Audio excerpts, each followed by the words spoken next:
Joining me now for the latest is political journalist John Fund. John, thanks for joining me this morning, your time. I know it's early for you. We've been shocked by Charlie Kirk's death here in Australia. So many people impacted by his work. In fact, there's a vigil being held in Sydney tonight as we speak. But you knew him personally, so I'm keen to begin by hearing your reflections on the man. Well, Charlie was what we call in the United States a phenom. This is a man who never finished college, but who clearly had a complete genius for political organization and leadership and inspiration. And at age 31, he had accomplished more than most people in American politics did in a lifetime. And there are many people who met him who said, if this is what he is at age 30 or 31, we could be seeing a future president of the United States, or certainly a major political figure. And even if he never went into elective office, his voter registration, voter turnout efforts in the 2024 election, and it was a close election, may have changed history. Yeah, I've heard similar thoughts expressed, and you're right. At age 31, he was an absolute force of nature and a force for good, I might add. Vice President J.D. Vance has escorted Charlie Kirk's body home to Arizona. Vice President Vance described Charlie as a true friend. And I guess every murder is a tragedy, obviously, but this one is deeply personal, isn't it, for those in the Trump administration? Well, not only did they know Charlie, but he was a constant presence in the White House. Many of the administration's top figures would appear at his conventions and his rallies. He was a strategist. When he spoke about how to reach young people, everyone in the Trump administration paid attention because, as you know, of the two groups that swung the most heavily towards Donald Trump in the 2024 election, we saw Hispanics, and then we saw young people under the age of 30. The best guesses we have is that Trump narrowly carried the youth vote, which is unprecedented in recent American elections. And all of that really came down to the influence of Charlie Kirk. That the FBI has released footage of the suspected killer, who is still on the run. Here's what President Trump had to say when asked if he believed the killer was a trained assassin. I think progress is being made. He's an animal, total animal. And hopefully they'll have him and they'll get him. What he did is disgraceful. Charlie Kirk was a great person, a great man, great in every way, especially with youth. And what he did, what this man did, was disgraceful. So hopefully we'll have him and we will deal with him very appropriately. John, just as we continue talking, I think we've got some footage. We'll show it just in the corner of the screen of the vigil that's happening in Sydney for Charlie Kirk right now. But what do we know about the assassination attempt and the alleged assassin? Can you fill us in on the latest developments there?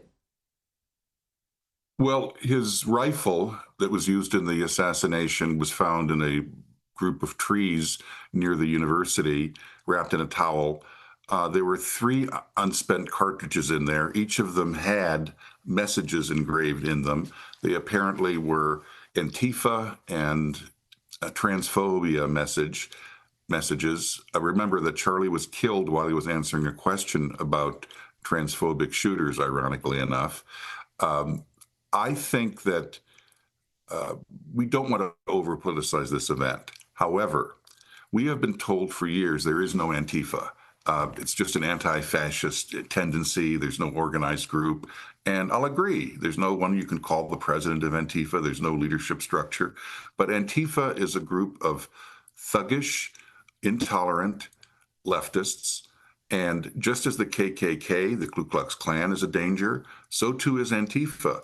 And Antifa may have been, or at least one of their members or adherents may have been behind this assassination. So we have to take this very seriously. We didn't take it seriously when Portland, Oregon was burning down in 2020 after the George Floyd murders. We didn't take Antifa seriously when they were disrupting cities all over the country.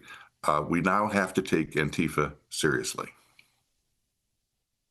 You'd imagine Trump would be beefing up his own security in the wake of the Charlie Kirk assassination. Obviously, there's been a couple of attempts on Trump's life, but his concerns were elsewhere. Have a listen. Did you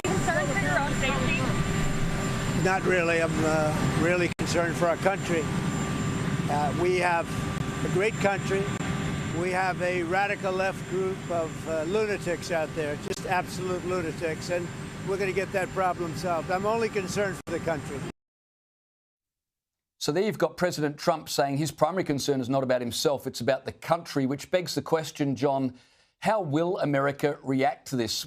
Where do you see the country going? Because it feels like something's different about this particular tragedy, and this is a real fork in the road for the United States. Well, we've had people killed and we've certainly had incidents of violence, but this is a major political assassination of a major figure.